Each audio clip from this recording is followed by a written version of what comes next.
Welcome back, brave souls, to Mythical AAMAF, where legends breathe, shadows whisper, and every tale has teeth. Tonight, I want you to sit close. Not too close to the fire. It might remind you of him.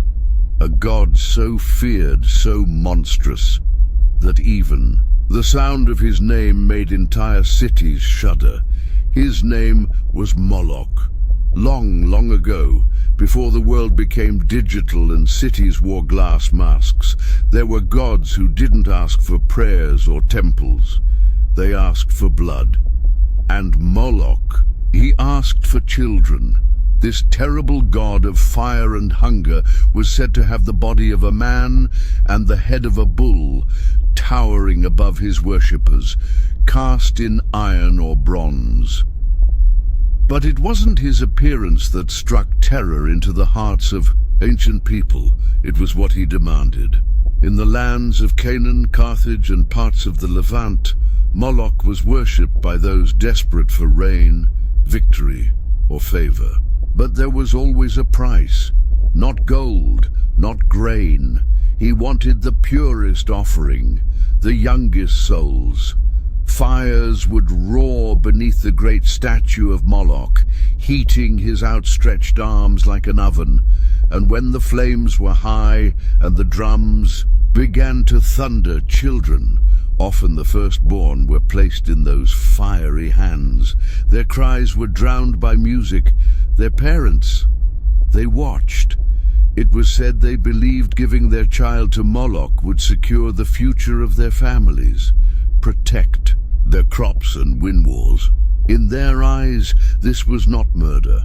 It was devotion. But was Moloch real? Was he truly a god, or was he a symbol? Historians and archaeologists still argue about that. Some believe he was a misunderstood representation of political sacrifice or a war.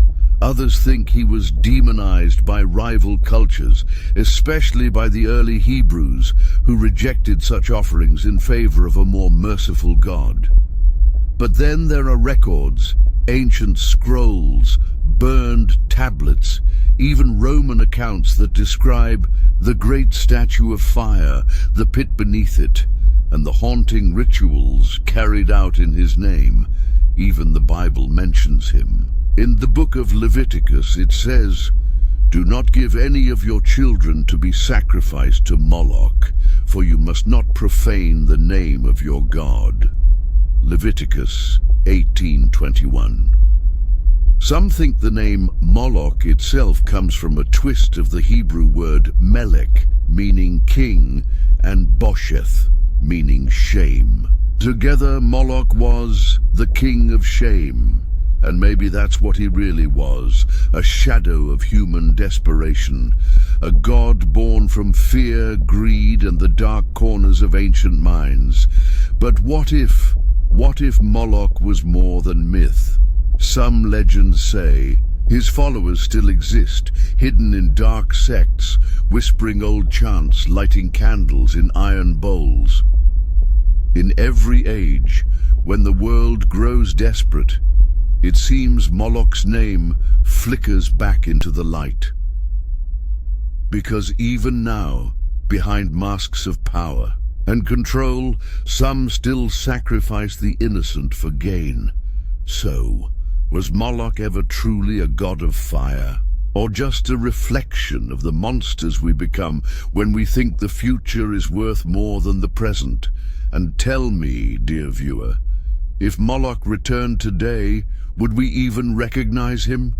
If that tale scorched your curiosity, don't walk away just yet. Hit that like button to feed the flames.